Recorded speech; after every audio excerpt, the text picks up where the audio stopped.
जब आपको कोई मसला है ना, इसको इंशाल्लाह अपने सामने रखें। अमर बिन अल-आस एक बहुत ही जय्यद सहाबी गुजरे हैं, मिस्र के गवर्नर हैं, हजरत उमर के दौर में मिस्र के गवर्नर थे।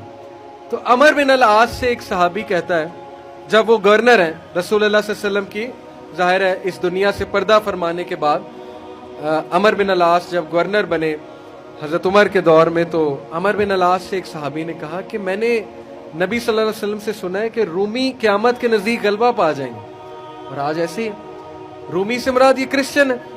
तो आज आप देखें यूरोपियंस काफ़ी गलबा पा गए। तो अमर बिन अल-आस मुस्कुराए, उन्होंने कहा कि मुझे समझ है क्यों पा जाएंगे। तो बड़ा हैरान हुए, कहते क्यों?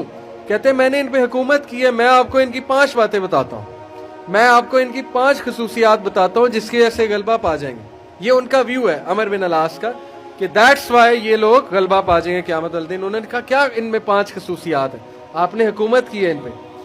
पहली खसूसियत, their ability to cope well with tribulation. क्या मतलब है? सही मुस्लिम की रिवायत है कि जब इन पे कोई मुश्किल आती है ना, एकदम घबराते हैं, लेकिन मुहासबा कर लेते हैं मुश्किल आई क्यों, कोसते नहीं रहते किस्मत को, हाय मैं मर गया, हाय मैं लुट गया, मेरी किस्मत बर्बाद होगी। नहीं, मुश्किल आई, घबराए, उसके बाद बैठे सोचा आई क्यों थी, हमारी वजह से आई थी, कहीं मेरा रवैया तो गलत नहीं है, कहीं मेरे से कोई खता तो नहीं हुई, कहीं सबसे पहले किसके बारे में सोचना है?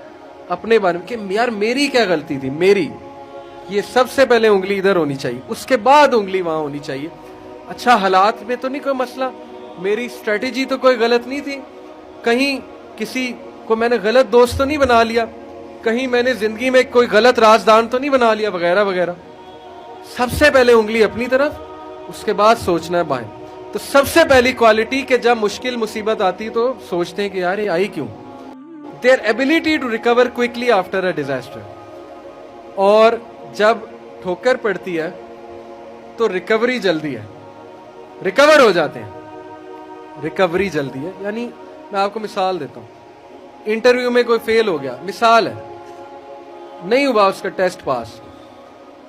अब क्यों नहीं हुआ? अगर तो रोने लग जाएगा तो रोने से तो टेस्ट पास नहीं होगा। सोचे क्यों नहीं हुआ, मेरे वेट में कमी थी, क्या मसला क्या था, या इंस्ट्रक्टर से कोई कमी कोताही हुई, क्या हुआ है, ये पहली बात। दूसरी बात, रिकवर करें, फिर दें, रिकवरी मारे ना, सिर्फ हाथ में हाथ धरे तो नहीं बैठे रहना। तीसरी बात, their ability to attack again after retreat.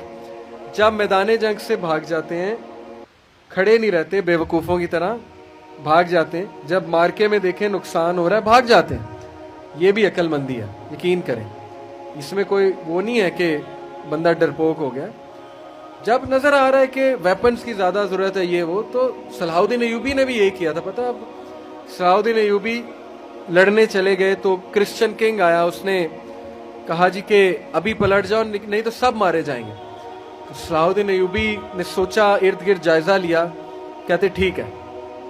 वो मुसलमान सोल्जर हैरान कि हमारा बादशाह कैसे पलट गया है, इतना तकवीयत वाला बादशाह।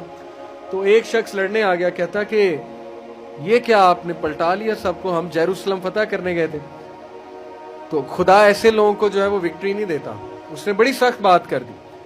सलाहुद्दीन अय्यूबी ने कहा कि ना वहां पानी था, ना वहां पे कोई साजगार मैदान था लड़ने के लिए, मैंने जायजा लेके मैं पलटा हूं। ऐसी बात नहीं है कि हम डरपोक हैं या डर के पलटे हैं, जायजा लिया भाई मैंने, अभी नहीं है हमला करना, साजगार नहीं है। तो मुसलमान अक्लमंद भी होता है। तो यही बात अमर बिन अल-आस ने की कि ये भाग जाते हैं लेकिन दोबारा अटैक करते हैं, ये नहीं कि बस भाग गए, लड़ने दोबारा आएंगे, हिम्मत नहीं हारेंगे। ये उन्होंने उसकी उस टाइम के जो रूमी थे उनकी एक खसूसियत बयान की। आखिरी दो, देयर वेलफेयर वर्ड, कहा कि ये लोग खैर के बड़े काम करते हैं, वेलफेयर बहुत, चैरिटी बहुत देते हैं, चैरिटी सदका खैरात के बड़े काम करते हैं। ये इनकी क्वालिटी बयान। देखें जिस कौम में जो क्वालिटियाँ बयान करनी चाहिए, वो भी अल्लाह के बंदे हैं। इस्लाम नहीं पहुंचा उन तक अलग बात है, लेकिन अल्लाह के बंदे हैं। तो देयर वेलफेयर वर्क।